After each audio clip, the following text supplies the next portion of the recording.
अल्हम्दुलिल्लाह कफ़ा व सलामुन अला इबादिहिल्लज़ीना इस्तफ़ा अम्मा बाद उन्सुर अख़ाका ज़ालिमन औ मज़लूमन औ कमा क़ाल अलैहिस्सलातु वस्सलाम। स्टेज पर जलवा अफ़रोज़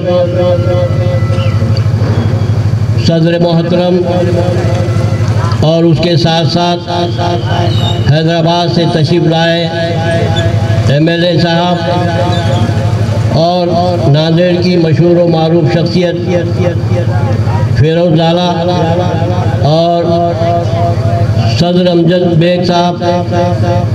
वैसा स्टेज पर तो बहुत सारे हमारे पुराने दोस्त एडवोकेट मुश्ताक खान साहब भी है, मेराज भाई भी है, और अगर इन तमाम का नाम लेना अगर शुरू करूं तो मुझे जो वक्त दिया गया वो भी कम पड़ेगा। मुअज़्ज़ज़ बुजुर्गों और मेरे नौजवानों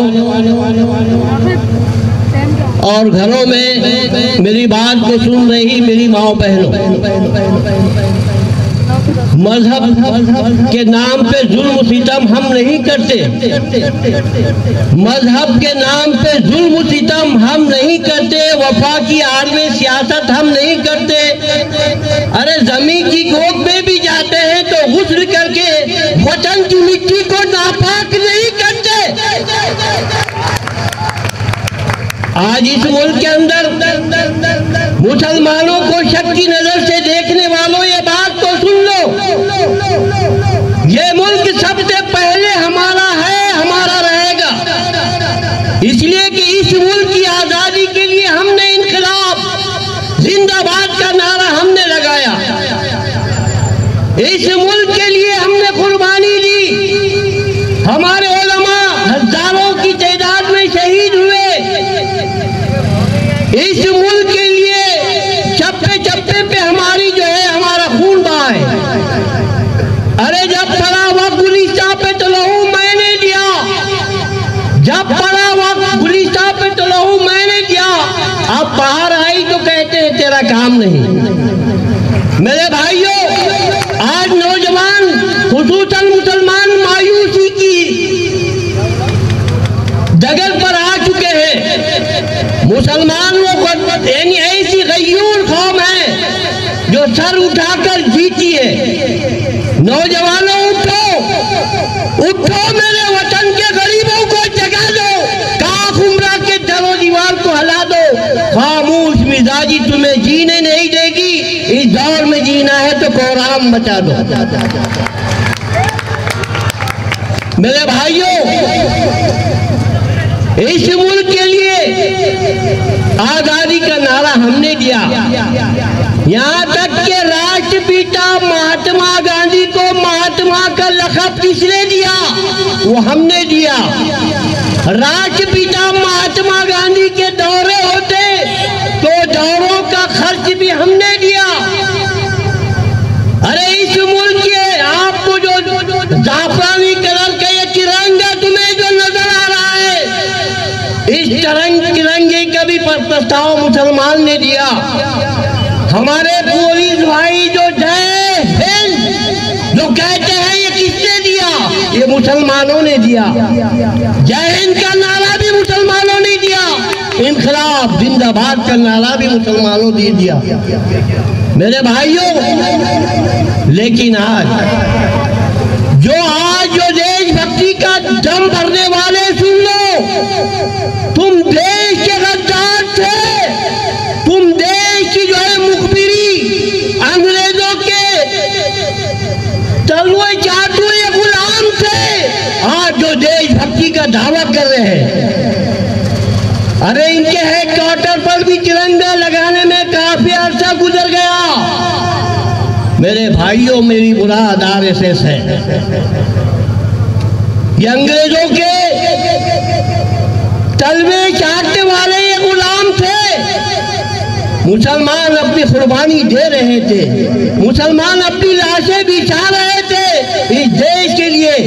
इसलिए कि हमारे पैगंबर ने इस देश के लिए कहा था, आई मीर अरब को ठंडी हवा जहां से, आई मीर सऊदी अरब को ठंडी हवा जहां से, मेरा वतन वही है, मेरा वतन वही है। अरे हमारे नबी ने हमको सिखाया, हुब्बुल वतनी मिनल ईमान, वतन से मोहब्बत एक ईमान का जुज़ है। हमने कभी गद्दारी नहीं की। अभी अभी हाल में जो देश के अंदर जो खुफिया जो मालूमात पाकिस्तान को जो सप्लाई कर रहे थे, वो भी हमारे बिरादरान वतन हिंदू भाई पकड़े गए। मुसलमानों ने कभी इस देश से गद्दारी की है, न करेंगे मेरे भाइयों। लेकिन इस मुल्क के अंदर जब हुकूमतें जब बदलती रहती है, ये हुकूमत पर आने वाले ये देशभक्त नहीं है, ये देश को तोड़ने वाले हैं, ये देश के अंदर बंटवारा करने वाले हैं, ये हिंदू मुस्लिम के हालात को बिगाड़ने वाले हैं। इनका काम ही जो है अंग्रेजों की पॉलिसी पर चलने वाला है कि फूट डालो और हुकूमत करो।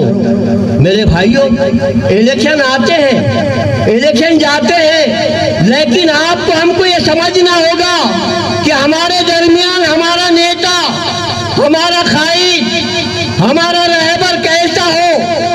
क्या वो कांग्रेस के नेता के जैसा हो मेरे भाइयों? और अगर कांग्रेसी अगर यहाँ पर है तो ये बात तो सुन लो, आज मेरे गाजीपुरे के अंदर जब हालात खराब हुए तो यही अकबर सुलेमानी ने उसी आमदार को फोन लगाया था। अरे हम बड़े, अरे हम बड़े सुन, तुझे हमने सेकुलर समझ के वोट दिया था, तुझसे 1 रुपया बल्कि 1 चाय भी हमने नहीं पी थी। तू कहाँ पर गया? तू कहाँ रुक गया? हाँ, तू रुका वो इमली के झाड़ के नीचे।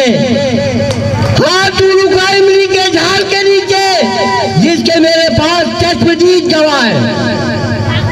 उसके उस वक्त मैंने बातें सुनाया, इसलिए कि तू सेकुलर है।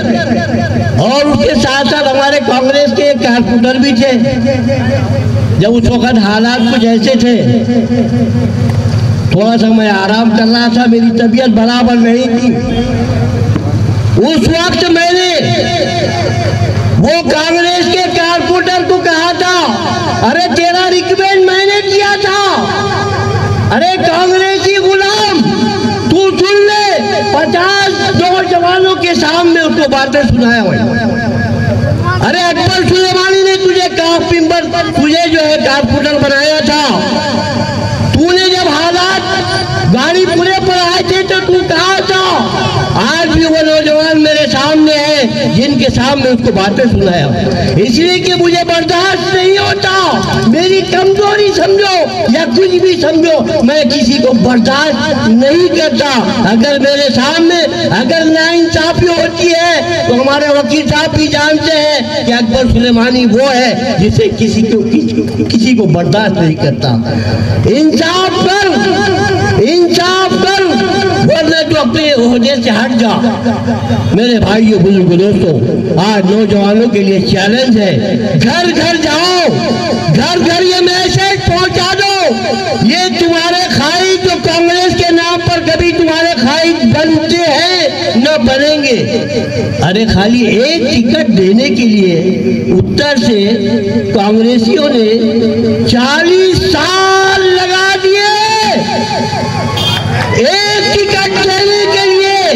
अरे ये तो वो है MIM, उनको बता दो जो MIM की बात करेगा वो नांदेड़ पे राज करेगा, जो MIM की बात करेगा महाराष्ट्र पे राज करेगा। जो हिंदुस्तान में तुम्हें अगर राज करना है तो MIM के तरीकों पर चलो। मेरे भाइयों, तुम्हारे सुख में तुम्हारे दुख में आपका अपना खाइद, आपका अपना लीडर जिसका नाम है सैयद मोइनुद्दीन। सैयद मोइन है जो आपके एक फोन पर हाँ तो बात बताते बताते मैं दूसरी तरफ चला गया। उस वक्त मैंने जब हालात खराब थे गाजीपुरे के, हालांकि हमारी कुछ मामले थे, लेकिन सैयद मोइन को जब मैं फोन करा और फोन करने के साथ मैंने बोला सर मोहतरम कहाँ है? तो सैयद मोइन ने पर मला ये कह दिया, मौलाना मैं इटवारा पुलिस स्टेशन में हूँ, तुम्हारे गाड़ीपुरे के नौजवानों को छुड़ाने के लिए मैं आया हूँ। मेरे भाई, हम इतने भी दगाबाज नहीं हैं, हम धोखेबाज नहीं हैं। हम जो हमारे लिए काम करेगा हम उसके लिए अपनी जान निछावर करेंगे। अरे मैं यहाँ आने से पहले हमारे राशिद भाई को बताता चलूं, यहाँ आने से पहले मेरे खदमों को रोकने की कोशिश ऐसी की गई, हमारे मेरे साहब से दरखास्त करूंगा, यहाँ आने के पहले मेरे खदमों को रोकने की कोशिश की गई, पैसे का लालच देकर अच्छे से अच्छे ऑफर देने की कोशिश है। लेकिन मैंने कहा कि नहीं, काम करूंगा सैयद मोइन का, नहीं तो घर में बैठ के आराम करूंगा।